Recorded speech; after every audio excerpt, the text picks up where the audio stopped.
Bonsoir, voici votre édition du Soir 3 Poitou-Charentes. Une lettre dactylographiée déposée hier matin dans la boîte aux lettres de la mairie a pour le moins troublé la tranquillité du village de Ténac. Un document anonyme prétendant que les bâtiments communaux étaient piégés et que l'école et ses enfants étaient visés.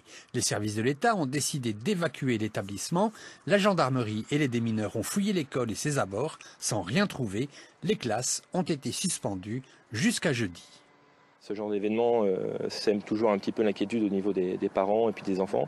Donc il était important pour l'éducation nationale de réunir en fait les intervenants pour la rentrée de demain et puis savoir quel discours tenir pour assurer aussi les enfants, pour pouvoir se préparer à les accueillir dans de bonnes conditions demain, pour répondre éventuellement à leurs questions et voilà, rassurer sur effectivement que l'école de Ténac a été mise en sécurité. Une enquête a été ouverte pour menaces graves aux personnes. Analyse d'ADN et prise d'empreintes sont en cours pour retrouver le corbeau. À Poitiers, le PS et Europe Écologie Les Verts ont rendu publique leur liste commune pour le second tour des élections régionales. Depuis 2004, en Poitou-Charentes, le PS travaille avec les écologistes. Il était donc naturel de maintenir cette alliance et de poursuivre la politique engagée depuis 10 ans. Nous n'avons pas changé d'avis sur les priorités, emploi, croissance verte, excellence environnementale, protection de la biodiversité. Ça reste vraiment des sujets qui nous préoccupent. Une liste de compromis avec 2 places pour Europe Écologie Les Verts en 4e et 7e position. Nous pensons que les positions éligibles au-delà d'un ordonnancement sur la liste donnent à des élus des moyens d'agir. Et c'est ça qu'il faut faire entendre aux citoyens qui nous disent que nous ne recherchons que des postes. En réalité, ce que nous cherchons, c'est d'avoir les moyens d'agir dans la future majorité régionale. En Poitou-Charentes, le PS s'est adjoint en tout 10 candidats à Europe Écologie Les Verts, en théorie en position éligible. C'était la première journée de la laïcité à l'école instituée par François Hollande juste après les attentats de janvier. En Sud-Charente, 300 élèves se sont mobilisés pour expliquer et diffuser la charte de la laïcité.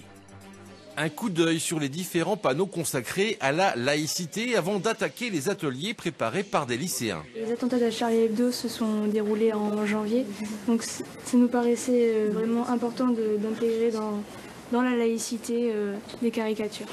Les attentats de Charlie Hebdo, point de départ de cette journée. Pour l'occasion, les lycéens ont donc travaillé pendant plusieurs mois sur la charte de la laïcité. Maintenant, je connais la charte de la laïcité comme ma poche et puis j'adore partager du coup ce que j'ai appris avec les élèves plus petits ou même des secondes ou même à des personnes plus grandes.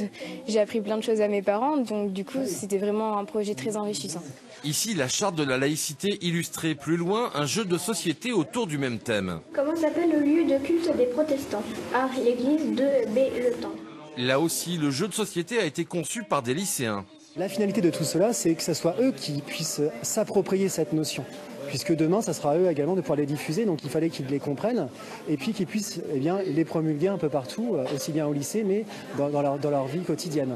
C'est pour cela, donc pour chaque atelier, c'est eux qui sont acteurs, qui diffusent. Comme cela, au moins, on est sûr qu'ils peuvent bien les comprendre.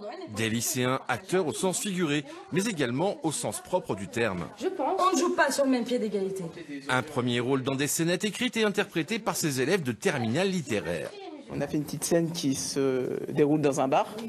On voulait mettre le problème qu'il y avait vis-à-vis d'une religion dans un lieu public. Cette journée a rassemblé des écoliers, des collégiens et bien sûr des lycéens de tout le nord-est de la Charente. Visite aujourd'hui dans les Deux-Sèvres de Philippe Martinez, numéro 1 de la CGT, l'occasion de parler du projet controversé de l'hôpital Nord-de-Sèvres qui doit rassembler les entités de Bressuire, Parthenay et Thouars. Ça ne règle pas les questions de santé et ni de budget de la santé. Pour nous, la santé, c'est pas une dépense, c'est un investissement et il y a besoin que tous les citoyens soient traités de façon égale dans leur relation à la santé et aux soins. Et donc, évidemment, on est contre ce projet. Le projet de Félabès a pourtant été validé. Il devrait être terminé au printemps 2018. La Vallée des Singes accueille une nouvelle pensionnaire, Akuna, un gorille femelle âgée de 19 ans. Elle est née en Allemagne. Elle a passé quelques années dans un zoo hongrois. Ce transfert a été réalisé dans le cadre d'un programme d'élevage européen. Objectif, favoriser la reproduction de cette espèce en voie d'extinction en Afrique. La famille des gorilles se compose désormais de Yaoundé, un mâle de 32 ans, de 4 femelles et 10 gorillons.